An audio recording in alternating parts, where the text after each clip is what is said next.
Welcome to news అడ్డా. ప్రస్తుతం తెలంగాణ ప్రజలకు ఒక డౌట్ అనుమానం వస్తున్నది. ఏంటది? కేటీఆర్ అంటే అటు కేసీఆర్ మీద కేసులు, కేటీఆర్ మీద కేసులు, హరీష్ రావు మీద కేసులు, ఈ కేసులన్నీ పక్కన పెట్టేసి మరి రేవంత్ ఎందుకు వాళ్ళను వదిలేస్తున్నాడు? రేవంత్ మీద అంత ఘనంగా అంటే ఒక విచిత్రమైన మాటలతోటి ఆయనను ఒక ముఖ్యమంత్రి స్థాయిలో ఉన్న రేవంత్ రెడ్డిని తమైన తీవ్ర పరుష పదజాలంతో తిడుతున్నా ఎందుకు వదిలేస్తున్నాడు అంటే అందుకే ఇక్కడ కూడా తెలంగాణ ప్రజలకు ఒక డౌట్ అనుమానం వస్తున్నది.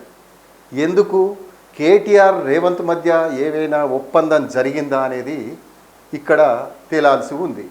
అయితే ఇటీవల కాలంలో మనం జరిగిన సంఘటనలు కూడా చూసుకుంటే అదే అనుమానం కూడా వస్తున్నట్టుగా కనిపిస్తున్నది. కేంద్ర మంత్రి బండి సంజయ్ కుమారుడు బండి భగీరథ్కు కోర్టు మధ్యంతర బెయిల్ ఇచ్చిన సంగతి తెలుసు.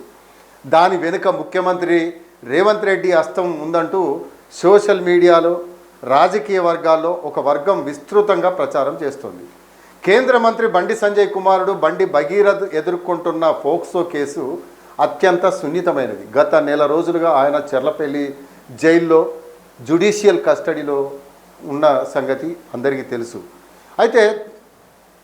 అయితే తాజాగా మల్కాజ్గిరి ప్రత్యేక పోక్సో కోర్టు ఆయనకు బీబీఏ చివరి ఏడాది పరీక్షలు రాసుకోవడానికి కేవలం వారం రోజుల పాటు, అది కూడా షరతులతో కూడిన మధ్యంతర బెయిల్ అయితే మంజూరు చేసింది. సాధారణంగా ఏ నిందితుడికైనా పరీక్షలు లేదా అత్యవసరాల దృష్ట్యా కోర్టులు ఇలాంటి తాత్కాలిక ఉపశమనం ఇవ్వడం న్యాయ ప్రక్రియలో ఒక భాగం. దీనికి ప్రభుత్వానికి లేదా ముఖ్యమంత్రికి ముడిపెట్టడం పూర్తిగా రాజకీయ ప్రేరేపితంగా ఇది కనిపిస్తుంది తప్ప మరోటి కాదు. సైబరాబాద్ పోలీసులు ఈ కేసులో చట్టపరమైన దర్యాప్తును ఎక్కడా కూడా ఆపలేదు, ఇంకా కొనసాగిస్తూనే ఉన్నాడు. నిందితుడు జైల్లోనే ఎల్లకాలం జైల్లోనే ఉండాలనే వాదన న్యాయ విరుద్ధం. కాబట్టి బెయిల్ రావడాన్ని రేవంత్ రెడ్డి ఖాతాలో వేయడం కేవలం రాజకీయ బురద జల్లే వ్యూహమే తప్ప ఇందులో వాస్తవమైతే లేదు. ఇక ఈ ఫార్ములా ఈ రేస్ నిధుల దుర్వినియోగం, ఆ కేసులో కేటీఆర్ చుట్టూ ఉచ్చు బిగిసింది.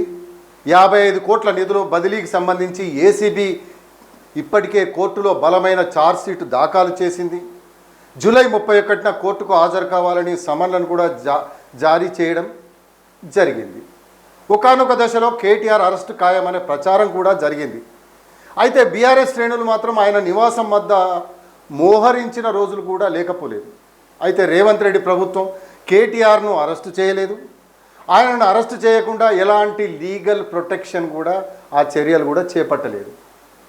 సుప్రీంకోర్టులోనూ ఆయనకు రిలీఫ్ కూడా రాలేదు.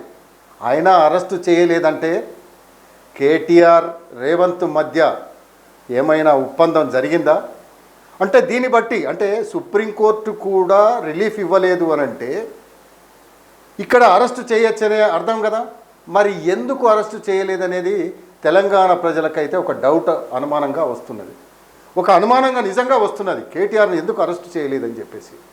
అంటే ఇద్దరి మధ్య లోపాయికారి ఒప్పందం జరిగిందా అనేది కూడా ఇక్కడ ఒక అనుమానం. బీఆర్ఎస్ పార్టీ తెలంగాణలో ఎక్కడ ఏం జరిగినా చట్ట ప్రకారం జరిగిపోయే వాటికి కూడా రేవంత్కు ముడిపెట్టేస్తున్న పరిస్థితి. అదే తమ విషయంలో మాత్రం రివర్స్లో ఆలోచిస్తున్నారు. ఇలా రేవంత్ను సెంటర్ ఆఫ్ అట్రాక్షన్ చేయడం వల్లే ఆయనకు రాజకీయంగా లాభం కలుగుతుందని, కానీ బీఆర్ఎస్ ఈ విషయాన్ని అర్థం చేసుకోలేకపోతుంది. కానీ తెలంగాణ ప్రజలు మాత్రం అటు అధికారంలోకి వచ్చిన మరుక్షణమే కేసీఆర్ను అరెస్ట్ చేస్తారని, కేటీఆర్ను అరెస్ట్ చేస్తారని, హరీష్ రావును అరెస్ట్ చేస్తారని అందరూ భావించిన నేపథ్యం. కానీ ఏం జరిగింది ఇదంతా ఎవరికి తెలియాలి అంటే ప్రజలు అనుమానపడుతుంది నిజమేనా?